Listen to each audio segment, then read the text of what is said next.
Hello guys, good afternoon. তো দেখো এখানে রান্না করতে এসছি আমি। আর এখানে কি করছি রান্না বলো তো?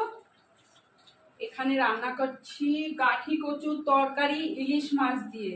এখানে ভেন্ডি ভেজে নিয়েছি। আর এ দেখো ভাত হয়ে গেছে, গরম গরম ভাত হয়ে গেছে।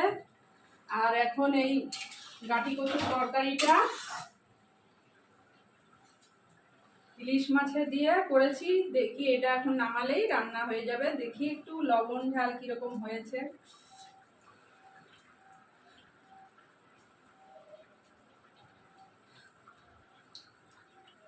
আমি এইভাবে দেখি। তো গাইস, লবণটা একটু কম আছে, তো তার জন্য একটু লবণ দিয়ে দিই।